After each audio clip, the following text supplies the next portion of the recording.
কলকাতা যেতে গিয়ে যে এরকম একটা ভয়ঙ্কর পরিবেশের সম্মুখীন হতে হবে সেটা একদমই ভাবতে পারিনি। আর নৈহাটির বড় মায়ের কাছে প্রথমবার গিয়েও পুজো না দিয়ে চলে আসতে হলো আমাকে। তো যাই হোক, পুরো কি কি হয়েছিল না হয়েছিল সবকিছু জানার জন্য তোমরা পুরো ভিডিওটা শেষ পর্যন্ত দেখতে থাকো। তোমাদের আশা করি আজকের ব্লগটা খুব ভালো লাগবে। তো চলো আজকের ভিডিওটা এখন শুরু করা যাক। সো হ্যালো এভরিওয়ান, এখন অলরেডি রেডি হয়ে বেরিয়ে পড়েছি বাড়ি থেকে। আমি একাই যাচ্ছি কারণ আমার একটা কাজ আছে সেই জন্য। তো কোথায় যাচ্ছি তোমাদেরকে বলে দিয়েছি, কলকাতা। অ্যান্ড আমি যাচ্ছি এই রুটটা থেকে, মানে আমি কুকড়াহাটি হয়ে ফেরিঘাট থেকে আমি ভ্যাসেল ধরে যাবো অ্যান্ড চলে যাচ্ছি কারণ বাস ধরে সোজা কুকড়াহাটিতে। আর কুকড়াহাটিতে নামার সঙ্গে সঙ্গে মেঘের অবস্থা দেখতে পাচ্ছ। অ্যান্ড আমার ভ্যাসেল অলরেডি দাঁড়িয়ে আছে, যা ছাড়ছিল সেই সময় ধরেছি ভ্যাসেলটা। বাট ভ্যাসেলে ওঠার পর যেই পরিস্থিতি তোমাদেরকে ফার্স্টে যেটা বলছিলাম থাম্বনেলে, ভ্যাসেলে ওঠার পর এত পরিমাণে ঝড় উঠেছে, মানে কি বলবো, আমি মনে হচ্ছে খুব কম এইরকম ঝড় দেখেছি। এত পরিমাণে ঝড় হচ্ছিল আর বৃষ্টিতে তো সবাই পুরো ভ্যাসেলে এমনিতেই ভিড় ছিল, তারপরে সবাই ভিজে একদম, মানে সবার অবস্থা ভীষণ খারাপ ছিল।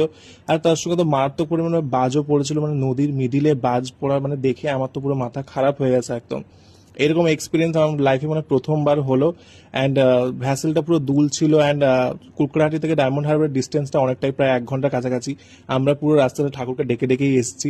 মোটামুটি চলে এসেছি, একটু বৃষ্টিটা কম হয়েছে ডায়মন্ড হারবার ফেরিঘাটে এসে। এখানে তারপর আমাকে আবার ট্রেন ধরতে হবে কারণ আমি যাবো শিয়ালদাতে। তো এখন অলরেডি চলে এসেছি স্টেশনে। স্টেশনে এসে একদম টিকিট কেটে একদম আমার ট্রেন অলরেডি দাঁড়িয়েই ছিল। অ্যান্ড সবকিছু ফাস্ট ফাস্ট পেয়ে গেছি, সেই জন্য একটু মানে তাড়াতাড়ি চলে গেছিলাম একদম ঠিকঠাক সময়ে।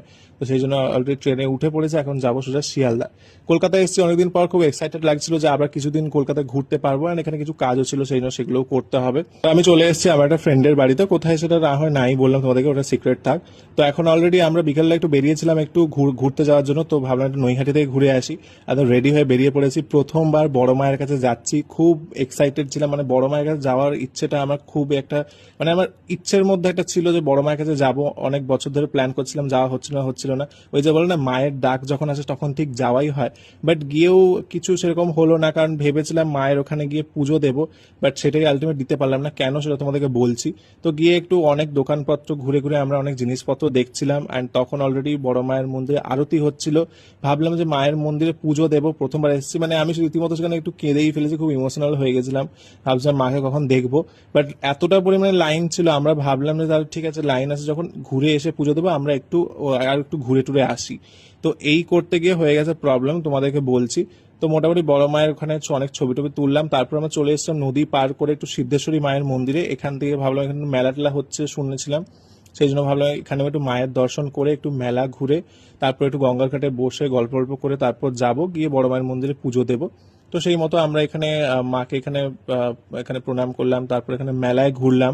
মোটামুটি এইগুলো আমি প্রথমবার দেখছি, আমার এগুলোতে আসার খুব ইচ্ছে ছিল।